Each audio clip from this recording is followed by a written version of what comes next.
¿Escucharon hablar alguna vez de las trompetas del Apocalipsis?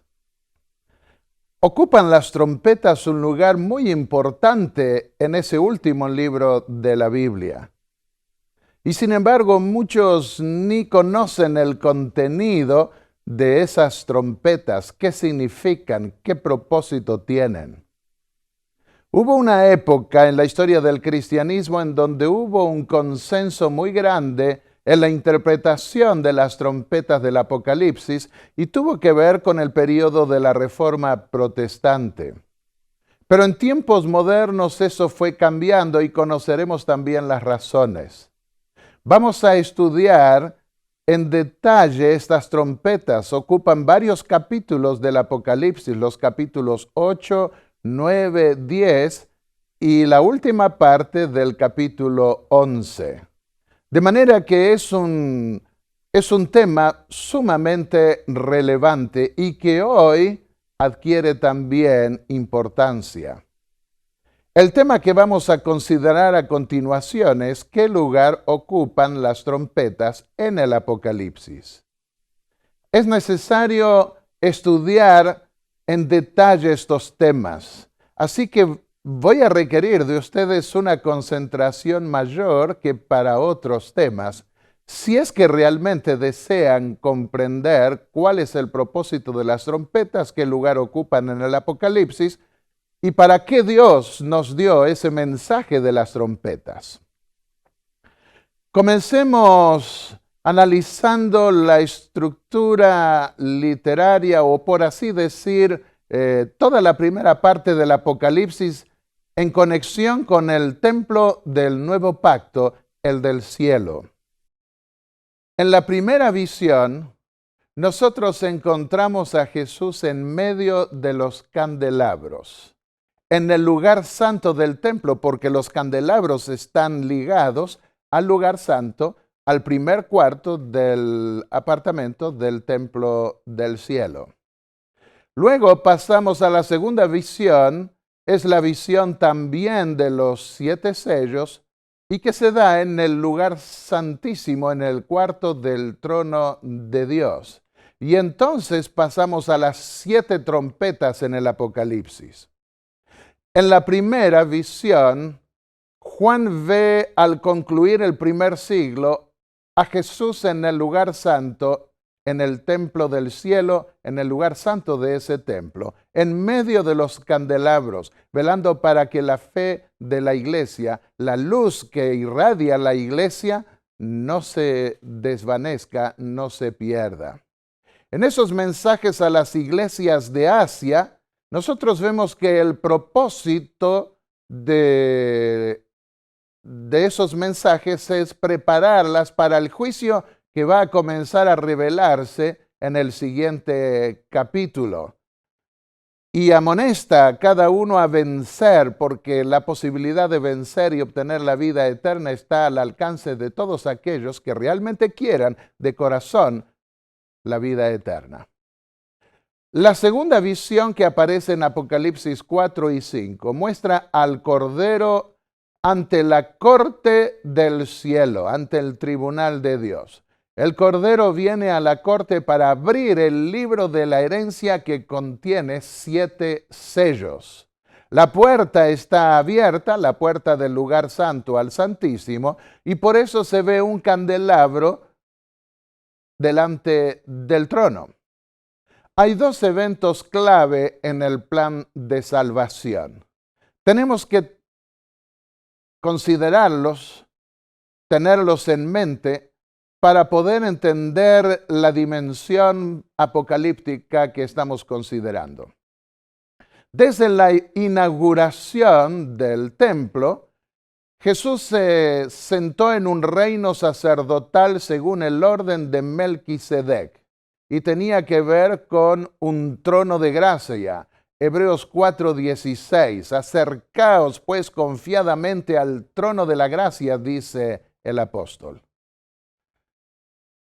Porque ese trono está a nuestro alcance, está hecho para socorrer a los que claman a Dios por liberación del pecado, por liberación de tantas cosas que puedan ocurrir en este mundo.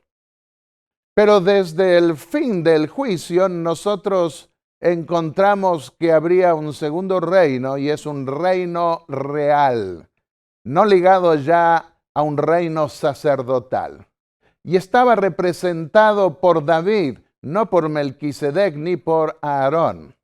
Y se lo llama en los evangelios trono de gloria. En Mateo 25, 31 en adelante Jesús lo llamó trono de gloria, porque todos los que participen de ese trono serán glorificados cuando el Señor venga a llevarlos a ese reino. Veamos ahora la visión de Apocalipsis 4 y 5 cuando el Cordero comparece delante del trono y hay un libro escrito por dentro y por fuera que tiene el Padre en su mano derecha. ¿Cuál escena se retrata en esa visión? ¿Qué escena se retrata en la visión central del Apocalipsis? Como muchos creen y este servidor también lo cree, esa es la visión central del Apocalipsis. Se trata de una escena inaugural que ocurrió en el año 31 o de una escena final.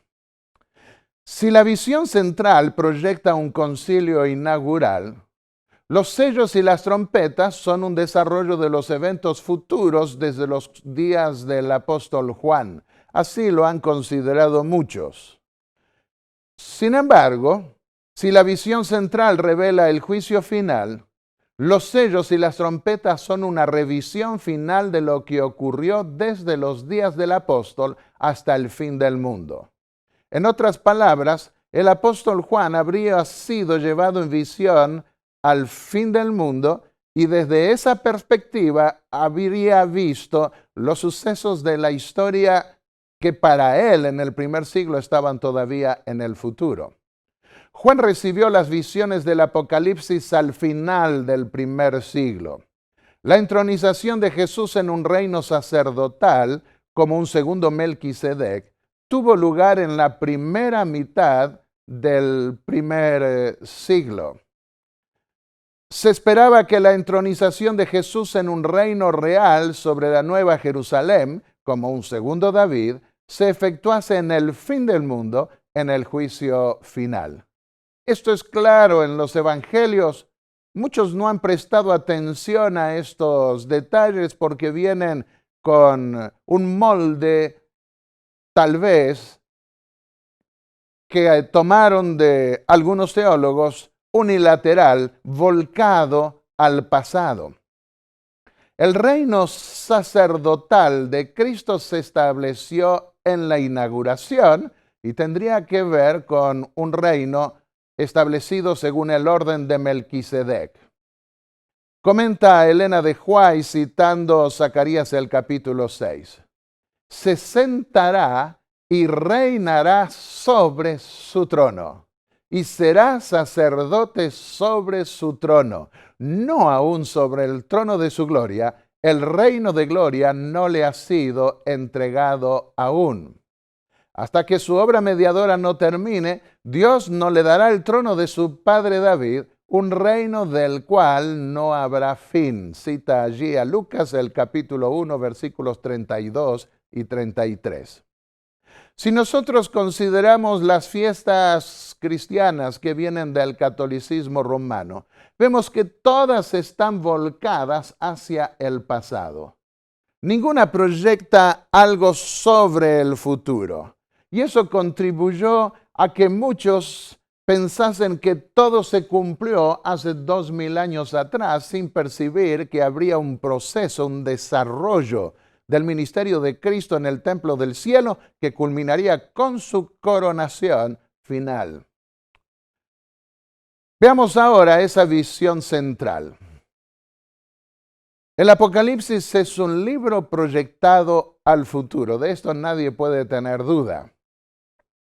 Juan escribió el Apocalipsis unos 60 años después de la inauguración del reino de Cristo como rey sacerdote junto a su Padre, a la diestra del trono de Dios.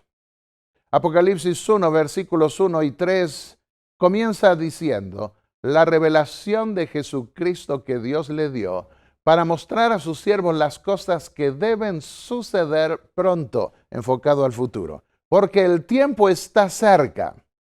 Juan fue llevado en un día del Señor a ver los sucesos que se darían en la historia cristiana, pero cómo se los vería desde la perspectiva del cielo. Desde la perspectiva del tiempo del fin al cual Juan fue tomado en visión, se pueden entender varias declaraciones del apóstol. Apocalipsis 16:15 dice, mirad, vengo como ladrón. Está mostrando una venida repentina, como el ladrón que nadie espera que venga a robar, porque ningún ladrón avisa cuándo y cómo y de qué manera va a robar. En ese sentido, él viene como ladrón cuando nadie lo espere. Mirad, vengo pronto, termina el Apocalipsis, Apocalipsis 22:12. Ciertamente vengo pronto, Apocalipsis 22:20. Hay un sentido de urgencia, porque por otro lado, la distancia que hay de nosotros, de la recompensa final, es la distancia que hay entre este momento y nuestro deceso. Porque los muertos nada saben, dice la Biblia, y desde que morimos hasta la venida del Señor podrán pasar 20 años, 100 años, en el caso de los apóstoles casi 2000 años, y cuando se despierten no se habrán imaginado cuánto tiempo pasó, como ocurre cuando uno duerme y a la mañana no puede calcular lo largo del día a menos que mire el reloj. Un evento futuro. Apocalipsis 1:7 pone los ojos de entrada, los ojos de los cristianos, de los creyentes en el futuro. Mirad que vienen las nubes y todo ojo lo verá, aun los que lo traspasaron, y harán lamentación por él todas las tribus de la tierra. Mirad, vienen las nubes. La vista de los creyentes debía ser puesta en la segunda venida de Cristo. Esa era la expectación que quedaba, porque la primera venida formaba parte de la expectación de los antiguos judíos del pueblo de Dios que esperaba la venida del Mesías, de un Redentor. Pero eso ahora se había cumplido y al final del primer siglo Juan proyecta la segunda venida de Cristo, esa expectación que debía permanecer vívida en cada uno de aquellos que aceptasen al Señor. En segundo lugar, debemos preguntarnos qué puerta se abre en la segunda visión, en esa visión central. Dijo Juan, Apocalipsis 4:1, vi una puerta abierta en el cielo. ¿Qué puerta? ¿La puerta inaugural del año 31? ¿O la puerta final que debía darse hacia el final de la dispensación cristiana? Si se trataba de una puerta inaugural, entonces tendríamos que pensar que esa visión representa un pasado pentecostal, cuando Jesús fue entronizado a la diestra de Dios. Pero si se trataba del final, entonces tendríamos que ver en esa visión un día de la expiación, equivalente al momento en que el sumo sacerdote abría la puerta al lugar santísimo. Elena de White vinculó esa visión a esa etapa final representada por el día de la expiación, cuando la puerta se abría al lugar santísimo. Escribió, hay alguien que lo ve todo y dice, he puesto ante ti una puerta abierta. Cita allí Apocalipsis 3, versículos 7 y 8, que siempre ubicó con esa puerta que se debía abrir al final, en la séptima trompeta, que se debía abrir al lugar santísimo. A través de esta puerta, sigue diciendo, se mostró el trono de Dios sombreado por el arco iris de la promesa. Y se refiere allí a la visión de Apocalipsis 4, versículos 1 al 3. Pero veámoslo en las palabras del apóstol Juan. En la segunda visión, escuchó que le decían, después de esto, es decir, después de Jesús en el lugar santo entre los candelabros que había visto en la primera visión. Después de esto miré y vi una puerta abierta en el cielo. Después del ministerio de Jesús entre los candelabros del lugar santo, vi una puerta abierta en el cielo, dice el apóstol.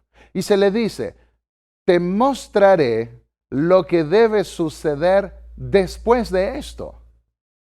Es decir, lo que debe suceder en el lugar santísimo, el cuarto de la corte, después de lo que había visto en el lugar santo. De manera que el mismo apóstol enfatiza 2 veces la idea del después. La voz como de trompeta que había escuchado hablarme antes en la primera visión es la que escucha ahora.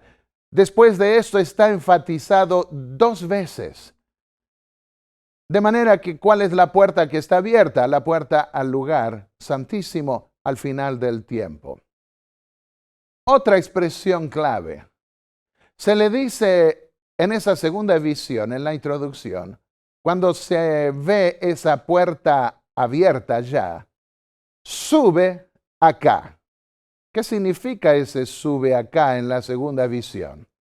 Si nosotros tenemos en cuenta que en el templo de Salomón el lugar santísimo estaba más alto que el lugar santo, entonces nosotros podemos ver que se lo está invitando a subir al lugar santísimo. En el templo de Salomón, el lugar santísimo estaba 6 codos más altos o hasta 10 codos probablemente. Sube acá. Este es el modelo apocalíptico del templo que vio Juan en el cielo. Está Jesús entre los candelabros, se abre la puerta al lugar santísimo y se le dice, sube acá. Así también podemos ver en esta lámina del templo de Salomón el lugar santo y una escalera para subir al lugar santísimo. Eso ocurría solo en el día de la expiación. Un cuarto aspecto al considerar la visión central. Los querubines, los ángeles y el libro sellado.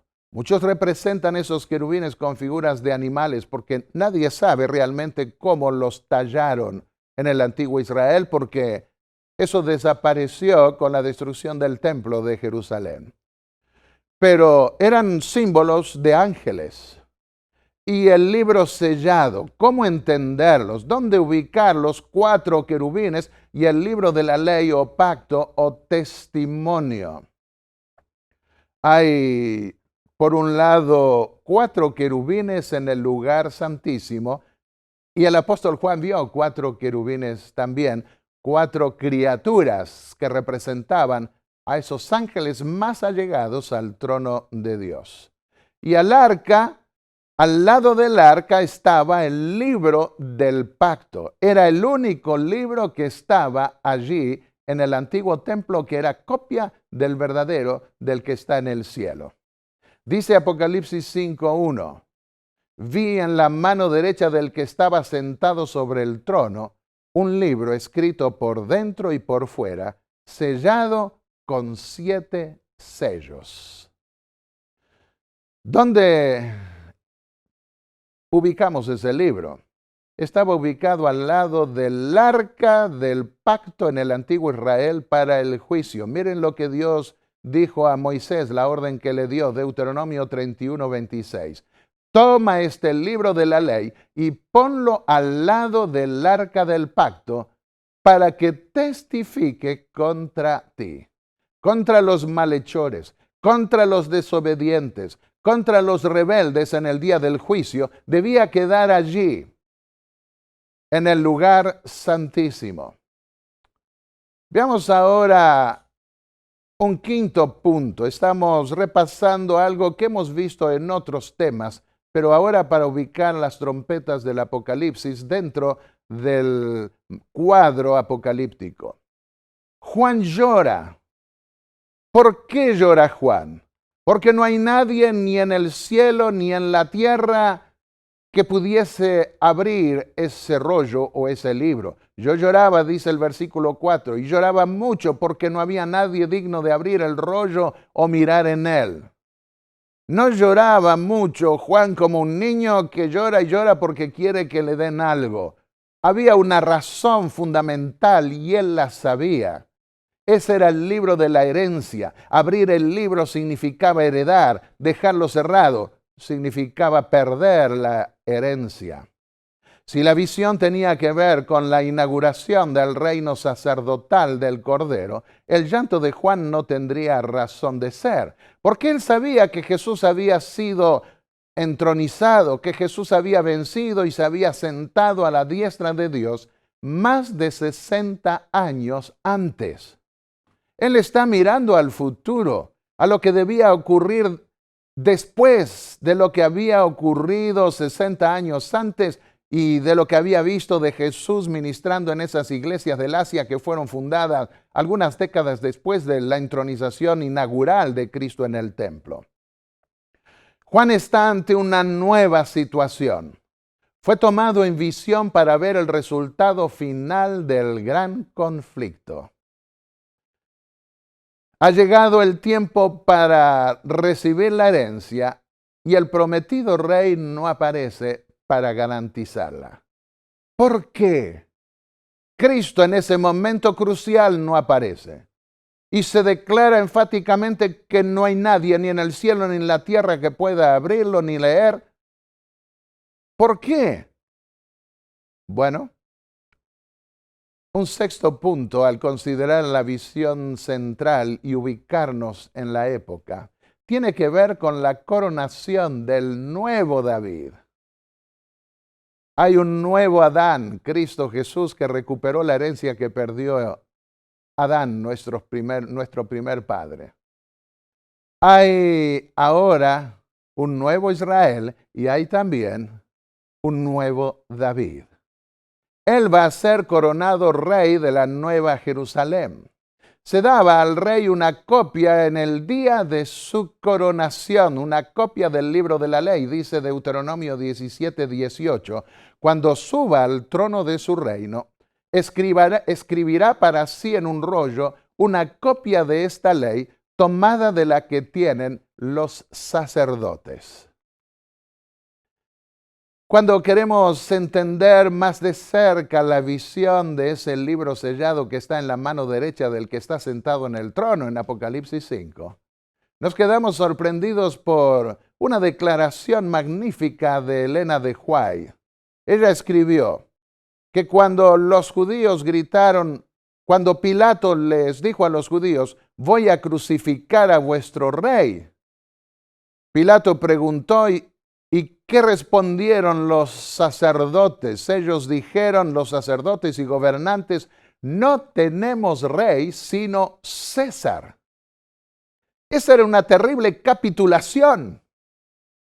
Cuando Pilato se lavó las manos, sigue diciendo ella, diciendo, soy inocente de la sangre de este justo. Los sacerdotes se unieron con la turba ignorante declarando apasionadamente, su sangre sea sobre nosotros y sobre nuestros hijos. Mateo 27, versículos 24 y 25. Y entonces declara, su decisión fue registrada en el libro que Juan vio en la mano del que estaba sentado sobre el trono, el libro que ningún hombre podía abrir.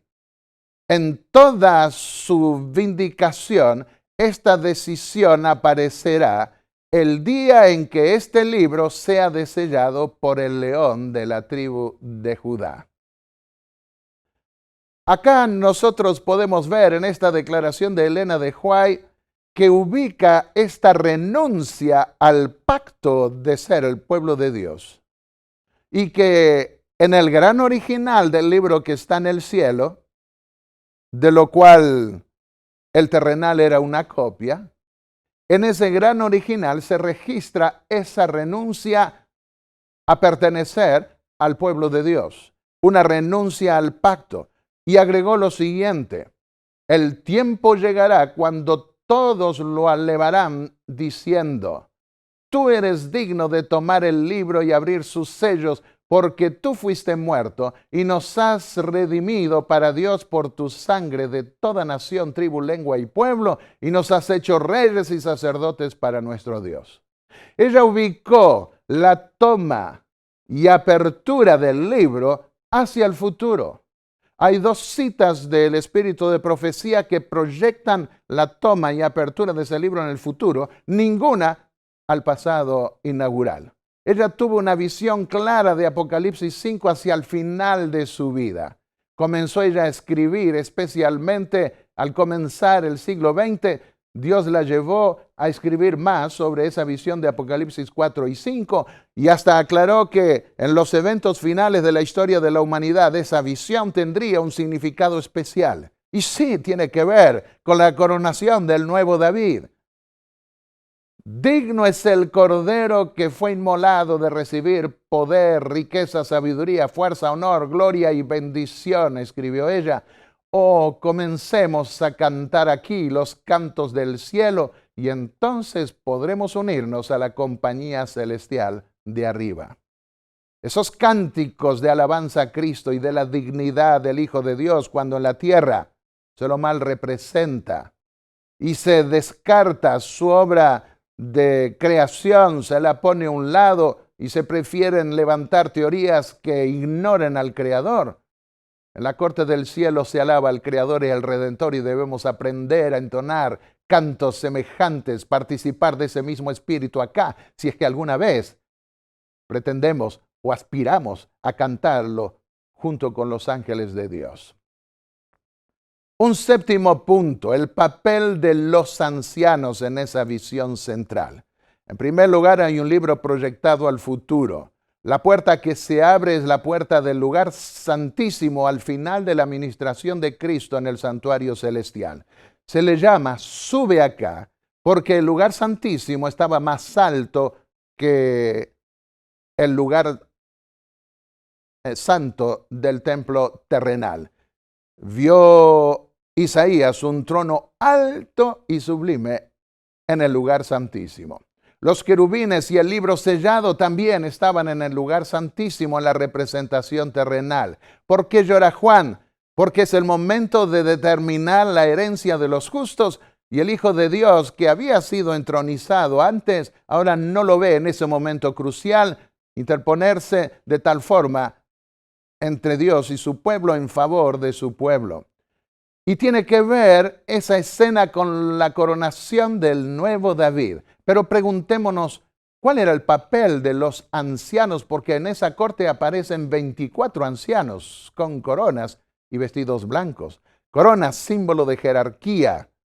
Vestidos blancos, símbolo de pureza. Los ángeles de Dios también, cuando vienen con Cristo. En la batalla final de la cual habla Apocalipsis 19, vienen vestidos de blanco.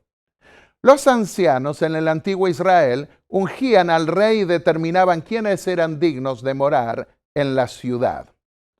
Apocalipsis 5, versículos 9 y 10 dice, tú eres digno, en referencia al Cordero, eres digno de tomar el libro. ¿Qué significa tomar el libro en este contexto? Los ancianos le están diciendo, tú eres digno de ser rey. Eso es lo que están diciendo. Y reinarán los redimidos sobre la tierra. Es el momento que proyecta el reino eterno de Dios junto con sus redimidos. Reinarán con Cristo, dice Apocalipsis 24, por 1000 años. Y después dice, reinarán por los siglos de los siglos, por toda la eternidad. Los 24 ancianos aparecen en el Apocalipsis siempre al final. En la conclusión de la séptima trompeta, allí aparecen de nuevo los ancianos. Dice Apocalipsis 11:16. Los 24 ancianos que estaban sentados sobre sus tronos ante Dios, cayeron sobre sus rostros y adoraron a Dios diciendo, te damos gracias, Señor Dios Todopoderoso, que eras y que eres y que has de venir. Porque has tomado tu gran poder y has comenzado a reinar. ¿Cuándo? Al final. Al final de la séptima trompeta comienza a reinar. ¿Pero acaso no había comenzado ya en la inauguración del templo del cielo? Sí, pero en un reino sacerdotal. Ahora tiene que ver con un cargo de Rey de Reyes y Señor de Señores que se consuma al final. Fue abierto el templo de Dios en el cielo y el arca del pacto se veía en su templo. De manera que la posesión final del reino de Cristo junto con su Padre, como Rey de Reyes y Señor de Señores, como Rey de la ciudad santa, de la ciudad del cielo, de la Nueva Jerusalén, debía darse en ocasión de la apertura de la puerta al lugar santísimo del templo celestial. Ahora, ¿dónde ubicamos los tronos en el contexto de la proyección simbólica e histórica del antiguo Israel? En el lugar santísimo. Apocalipsis 4:4 dice, alrededor del trono había 24 tronos. Elena de White se refirió a tronos que vio en el lugar santísimo y dijo, allí vi tronos que no había visto nunca antes. Y nunca en todo el resto de su vida vio tronos en el lugar santo, los vio vinculados en el lugar santísimo. Pero ¿dónde encontramos el sustento bíblico para afirmar algo así? En la visión del capítulo 7 de Daniel. Recordemos que la visión del templo celestial es una visión mucho más grande que la que Dios representó al antiguo Israel. De manera que a través de los profetas, Dios anticipó algunos cambios y algunas proyecciones más abarcantes de ese templo. Y por eso allí vio tronos. Fueron puestos tronos, anticipó Dios a través del profeta Daniel. Y se sentó el anciano de días. El tribunal se sentó en juicio y los libros fueron abiertos. Esta es una visión de juicio imposible de negar. Y acá nosotros vemos que está proyectado al final. Y pasamos a lo que dice los versículos 13 y 14. Y dice Daniel, vi que en las nubes del cielo venía uno semejante al Hijo del Hombre, y vino al anciano de días y fue traído delante de él. Y le fue dado dominio, gloria, reino, para que todos los pueblos, naciones y lenguas les sirvan. Así que los tronos están en el lugar santísimo. Hay movimiento de tronos. Al final, cuando llega la corte del juicio, el Padre es llevado en un trono móvil al lugar santísimo y luego se trae al Hijo, se trasladan ambos al lugar santísimo, donde hay 24 tronos que tienen el propósito de coronar a Cristo como Rey, así como los ancianos en la antigüedad ungían a sus reyes en el momento en que subían o ascendían al trono. Y dice Daniel 7:14, su dominio es un dominio eterno que no pasará y su reino nunca será destruido. Esa es la segunda expectación. La primera ya se cumplió. Jesús fue hecho sumo sacerdote según el orden de Melquisedec, que era rey y sacerdote al mismo tiempo. Pero ahora dejará de ser sacerdote y pasará a ser rey, rey de reyes y señor de señores, y reinará para siempre jamás. Se le dará un dominio que nunca pasará. Un noveno punto. La estructura literaria. ¿Cómo ubicamos las trompetas del Apocalipsis dentro de la estructura literaria del Apocalipsis?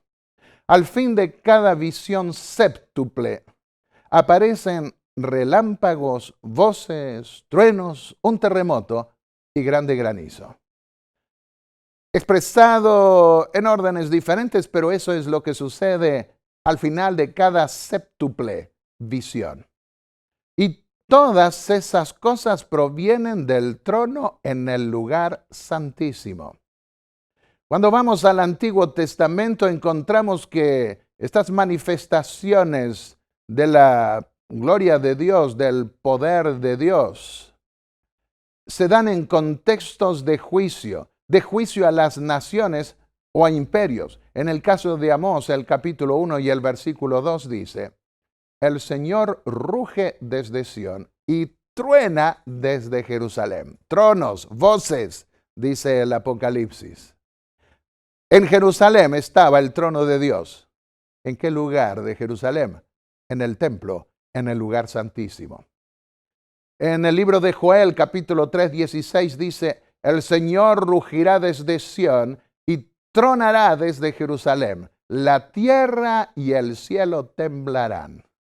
Pero el Señor será un refugio para su pueblo en esa crisis final. Queridos amigos, si nosotros nos sinceramos delante de Dios y nos disponemos a cumplir con su voluntad, podemos estar en paz y en el momento de prueba, el Señor será un refugio para cada uno de nosotros. Cuando vamos a Jeremías, el capítulo 25, los versículos 30 y 31, vuelve a decir el profeta, el Señor rugirá desde lo alto, tronará desde su santa morada y rugirá poderosamente contra su tierra. Un juicio contra su pueblo en este caso.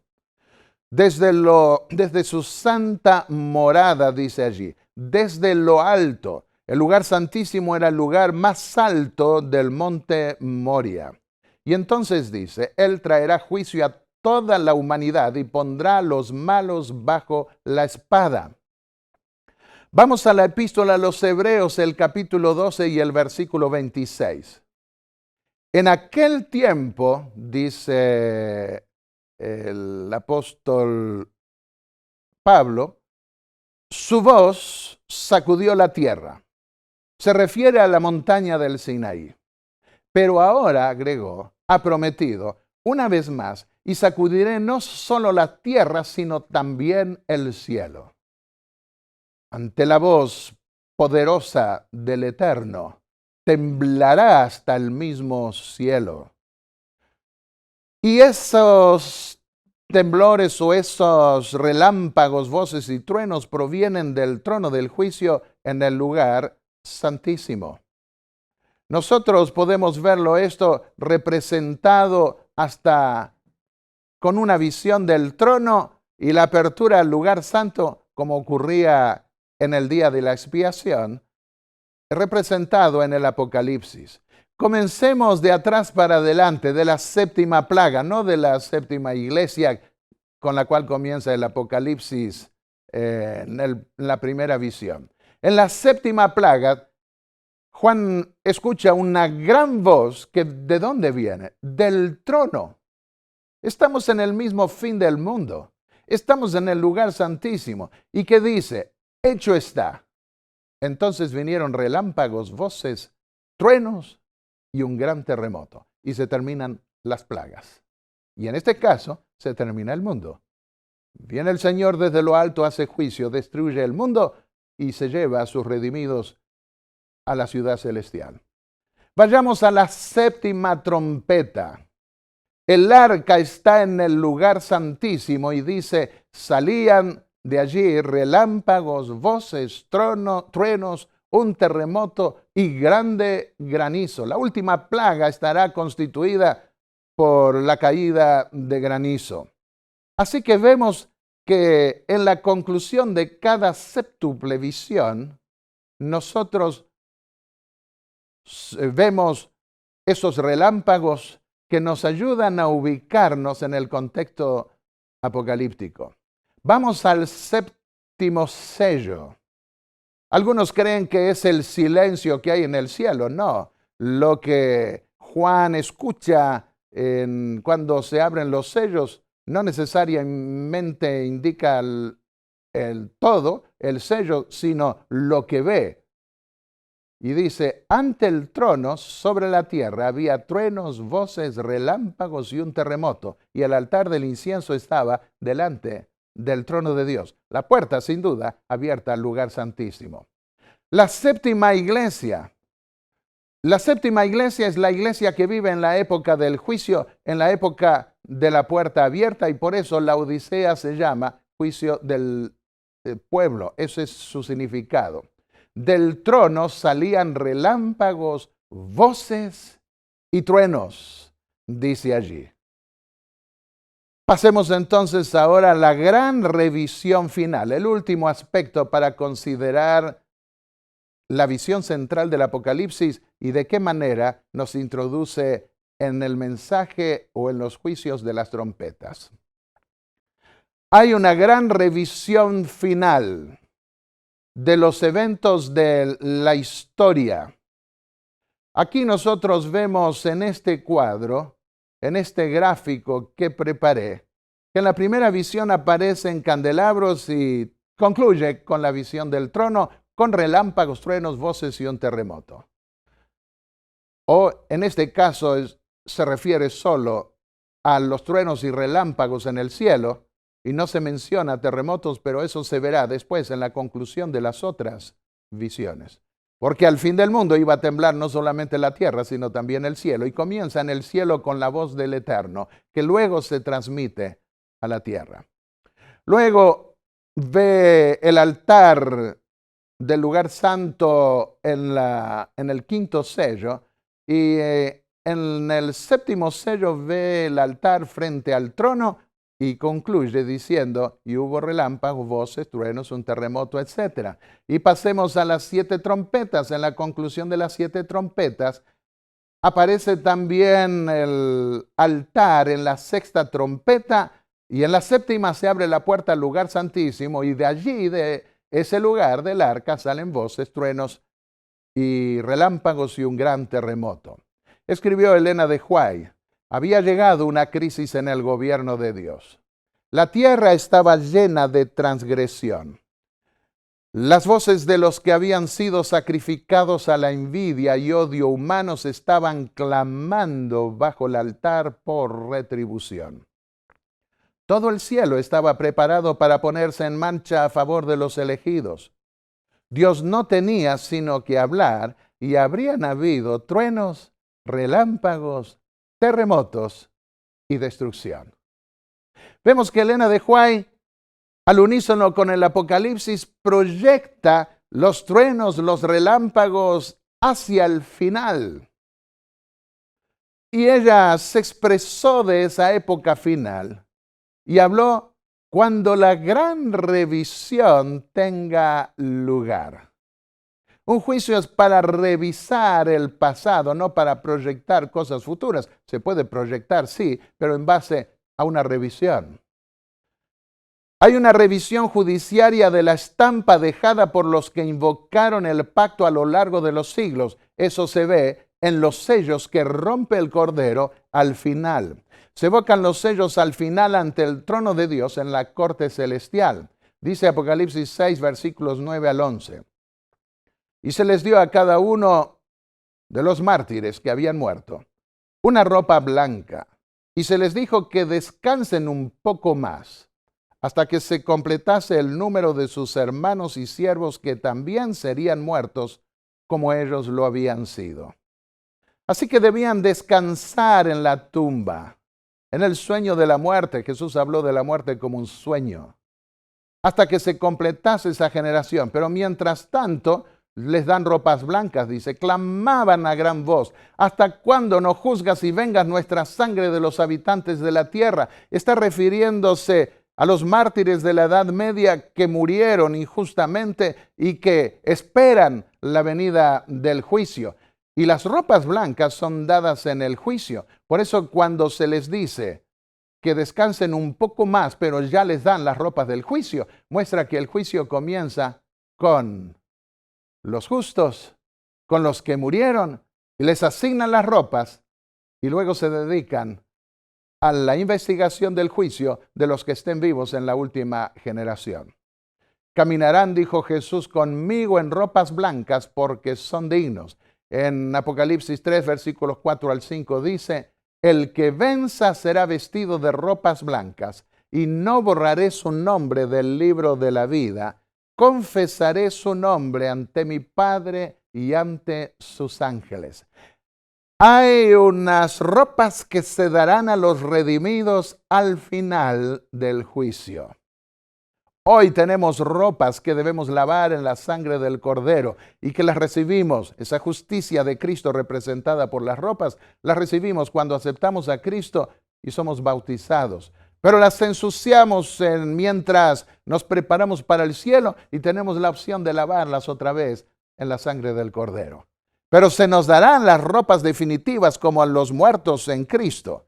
Como dice Hebreos 9:27, está establecido que los hombres mueran una vez y después de esto el juicio. Y acá se ve en el quinto sello que se le entregan las ropas a los que murieron como mártires y mientras descansan todavía en la tumba esperando la vindicación final de los redimidos en la segunda venida de Cristo. Se evocan las trompetas al final ante el trono de Dios. Eso se ve, así como los sellos, se lo ve también en relación con las trompetas. Aunque a esas trompetas se las hicieron sonar antes a lo largo de los siglos. Pero ahora lo que vemos es la evocación, el recuerdo, la revisión, la recapitulación de esos juicios divinos que dio en lo pasado. Son juicios de Dios contra los que oprimen a su pueblo y en especial, en el caso de las trompetas, contra el imperio opresor, Roma, en sus diferentes fases. Testifican en la corte cómo Dios cumplió con su pacto donde prometió proteger a su pueblo.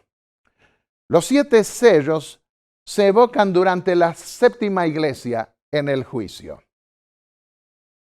Cuando vamos a las 7 trompetas, vemos que esas 7 trompetas se evocan durante el séptimo sello, el que pertenece a Dios.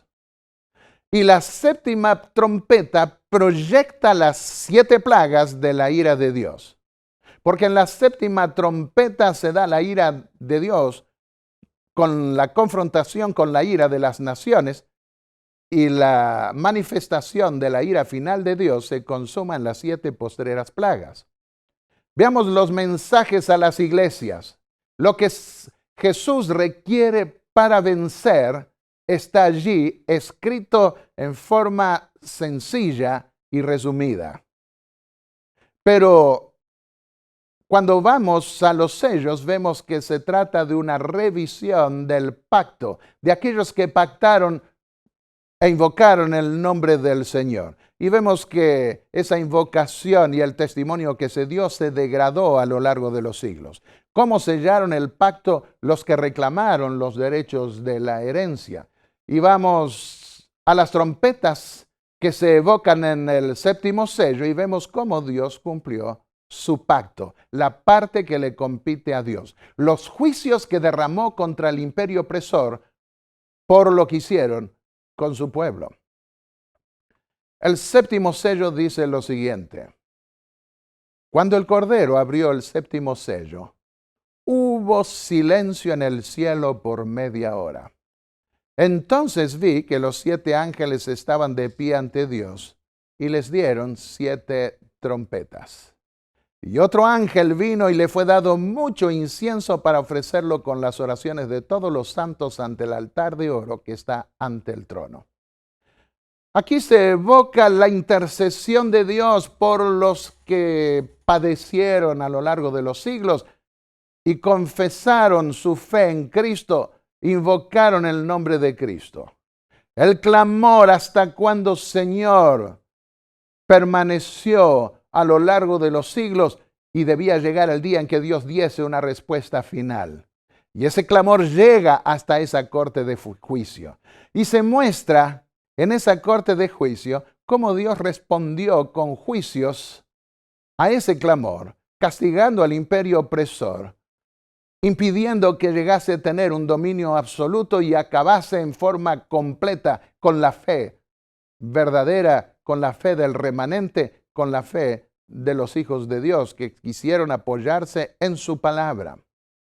Y dice en la conclusión de este sello, que aparece bien representado, a partir del versículo 6 se van a desarrollar las trompetas, pero ahí aparece en visión panorámica al abrirse ese sello la parte que Dios tuvo al responder al clamor de los santos. Dice Apocalipsis 8, versículo 5, Entonces el ángel tomó el incensario y lo arrojó a la tierra, y hubo truenos, voces, relámpagos y un terremoto. Se hace justicia, por fin, por fin. El clamor de los santos que llegó a ese altar ahora recibe una respuesta completa. Todos los juicios de Dios, así como la intercesión celestial anterior en el lugar santo, son evocados ante el trono celestial. Por eso está el altar frente al trono. La puerta está evidentemente abierta al lugar santísimo. Antes de la ejecución de los juicios de Dios en el antiguo Israel, los profetas evocaron los hechos principales que justifican a Dios para salvar un remanente y condenar las naciones opresoras. Veamos, por ejemplo, el profeta Amós. Por 3 pecados de Damasco, de Gaza, de Tiro, de Edom, de Amón, Moab, Judá, Israel, según va considerando después. Aún 4, no retraeré mi ira. Dios va dando juicios parciales, pero llega el momento en que Dios tiene que derramar su ira final. Y a pesar de esos juicios mitigados con misericordia que dio antes, que reflejan la ira de Dios, los israelitas o esos otros pueblos no cambiaron, no aprendieron de esos juicios y por consiguiente Dios no retrae su ira. Hay un principio recapitulativo. Con Amós se evocan los castigos divinos que se mezclaron con misericordia para culminar con los juicios finales de Dios. Veamos Amós capítulo 4 versículos 1 al 3. En esos versículos Amós anuncia el castigo de Dios. En los versículos 3 al 11 evocan juicios pasados y el resultado de esos juicios parciales mitigados con misericordia del pasado se repite diciendo, y no os volvisteis a mí. El propósito de los juicios de Dios que caen sobre el mundo es para que la gente reaccione y vuelva a Dios y recurra a Dios. Pero a menudo la gente es tan rebelde y en el antiguo Israel el pueblo fue tan rebelde que esos juicios no cumplieron el propósito misericordioso de Dios de hacer reaccionar a su pueblo para que vuelva a Él. Y entonces en el versículo 12 viene la sentencia final. Por consiguiente, porque no prestaron atención a todos esos juicios, porque no hicieron caso, porque no se arrepintieron, porque no volvieron a mí. Por consiguiente, dice, esto es lo que te voy a hacer, Israel. Y porque te voy a hacer esto, el castigo final, prepárate para encontrarte con tu Dios, oh Israel. Ahora hay un encuentro definitivo. Ahora tendrán que verse confrontados sin intercesión ante la misma presencia de Dios. Solo los que fueron limpios por la gracia de Dios, por la sangre del Cordero del sacrificio, podrían permanecer en pie ante la comparecencia del trono celestial. La conclusión de la sexta trompeta. Miren cómo concluye la sexta trompeta. Apocalipsis 9, 20 al 21. El resto de los hombres que no fueron muertos por estas plagas, las plagas de la quinta y sexta trompeta más especial, y aun las anteriores, no se arrepintieron de las obras de sus manos, ni dejaron de adorar demonios e ídolos de oro y plata y bronce y piedra y madera, los cuales no pueden ver, ni oír, ni caminar, ni se arrepintieron. Dice allí, ni se arrepintieron de sus crímenes, ni de sus brujerías, ni de su adulterio, ni de sus robos. Siguen con todo ese cuadro a pesar de esos juicios que Dios dio.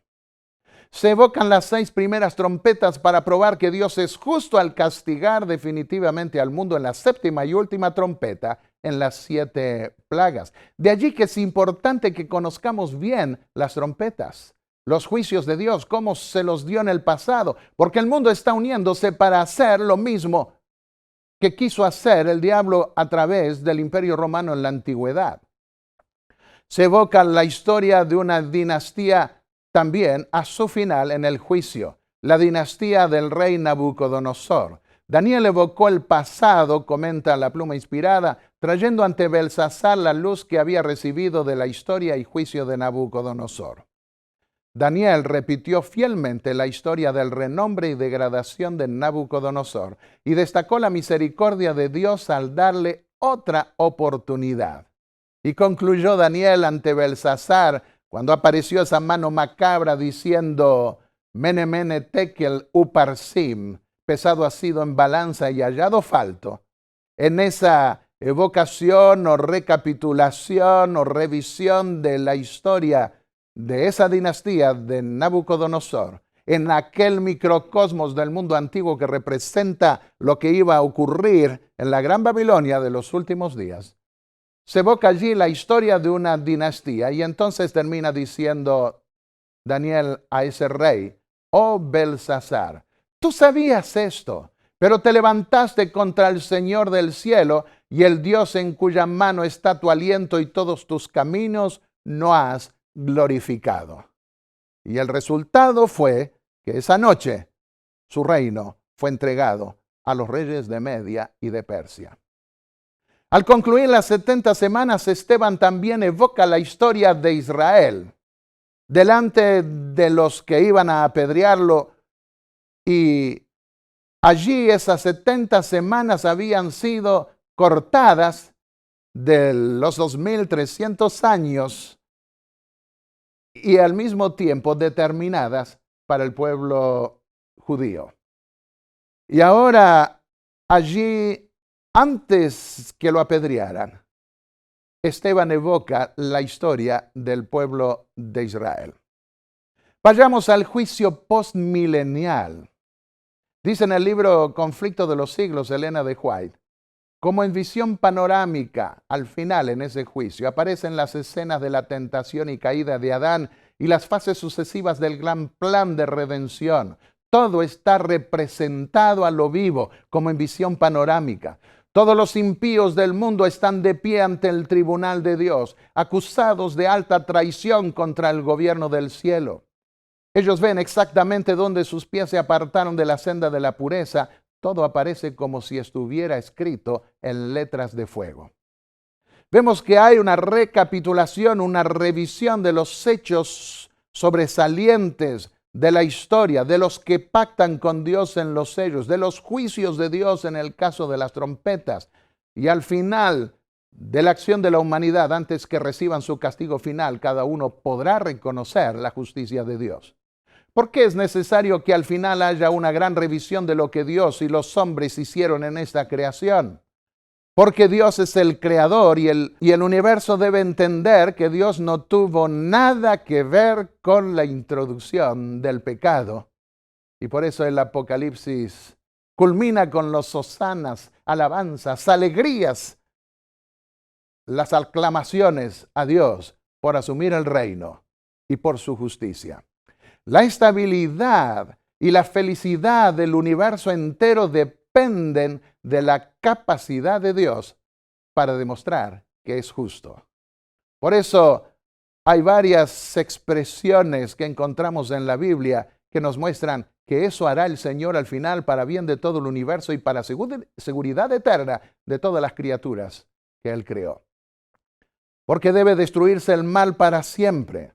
Eso no es posible a menos que todas las criaturas, tanto en el cielo como en la tierra, puedan ver el verdadero carácter de los rebeldes en contraste con el carácter de amor de Dios. Dice Romanos 3:19, para que toda boca se cierre y todo el mundo quede bajo el juicio de Dios. Y eso pasará con los rebeldes. Todas tus obras te alabarán, oh Señor, y todos tus santos te bendecirán. Salmos 145:10. Vamos a Apocalipsis y encontramos el mismo lenguaje vindicatorio del carácter de Dios. Apocalipsis 15, versículos 3 y 4. Grandes y maravillosas son tus obras, oh Señor, Dios Todopoderoso. Justos y verdaderos son tus caminos, oh Rey de las naciones. ¿Quién no te temerá, oh Señor, y glorificará tu nombre? Porque solo tú eres santo. Todas las naciones vendrán y te adorarán, porque tus actos justos han sido revelados. Queridos amigos, al considerar en los siguientes temas el propósito de los juicios de Dios mediante trompetas. Recordemos que ese propósito es vindicar el carácter de Dios. Y Dios cumple con sus promesas. Y Él busca proteger a su pueblo y lo protegió a lo largo de los siglos. Y aun aquellos que cayeron como mártires les dará la recompensa de la vida eterna y alabarán al Señor de los siglos por toda la eternidad. Quiero preguntarte ahora, ¿quieres tú también participar de esa alabanza que vindicará a Dios? En lugar de maldecir a Dios como hacen muchos cuando no llueve, cuando hay catástrofes, cuando hay violencia, como si Dios fuera responsable. Tú puedes llegar a comprender los propósitos divinos en todo esto y ver que al final Dios triunfará y los que confiaron en Él triunfarán con Él. ¿Quieres triunfar con Él? Te invito a que inclines su rostro para orar conmigo. Padre y Dios Santo que estás en los cielos, ante ti estamos, confiando en tus promesas.